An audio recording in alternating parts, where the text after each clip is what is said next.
To proceed to the candidate-to-candidate questions section. Just a quick reminder here, each of the candidates is going to get a chance to ask 4 rounds of questions, so 4 questions each.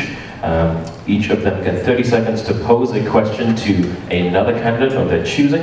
That candidate then gets 30 seconds to reply. They then have 90 seconds of open debate. All right, so we'll begin this section with Mr. Waziruddin. My question is for Rick Dykstra. The TPP, which is a trade, supposedly a trade deal that's secret, and Stiglitz, a Nobel Prize-winning economist, has said it's not a trade deal, it's a deregulation deal.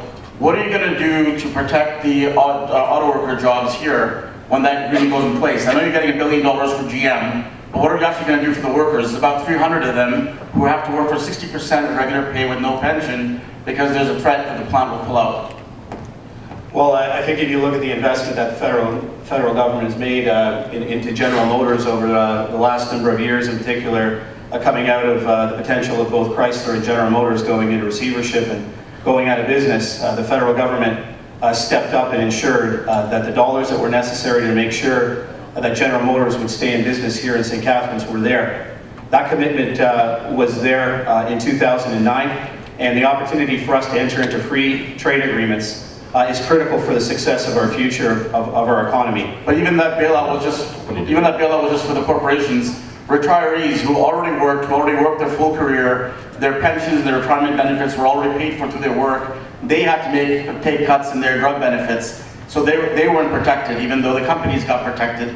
Similarly, you've got now every time the union goes into negotiations, they've got they're negotiating under the sword over their head, saying that, well, you've got to take pay cuts, you've got to take new workers, younger workers coming in without benefits, but there's nothing to support them, there's nothing to prevent the company from going out. Yes, there's money coming in for the companies. You said there was a big announcement from GM coming. They made an investment in the plant, but there's no jobs that came out of it. Well, they invested $16 million to upgrade the engine line because they're going to be putting the engines in for the new 2016 Camaro. So from that perspective, General Motors is able to make those investments because when they needed a partner back in 2008 and 2009, when they would have put 2,600 or 2,500 people out of work here in St. Catharines, they made the investment. Yes, an investment is in a corporation, but you can't just argue that it's a corporation. The corporation is the one that actually is the entity that is able to... How many more jobs came out of that line? None. There's no jobs that came out of that. That's actually not true because we secured the front wheel 6-speed transmission plant to be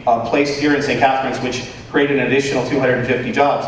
So from that perspective, we've done what we had to do to make sure that the larger manufacturing aspect of this community is paid attention to, and that was at the federal level, and it made sure that it came all the way back here to St. Catharines. All right, thank you, gentlemen. Thank you so much.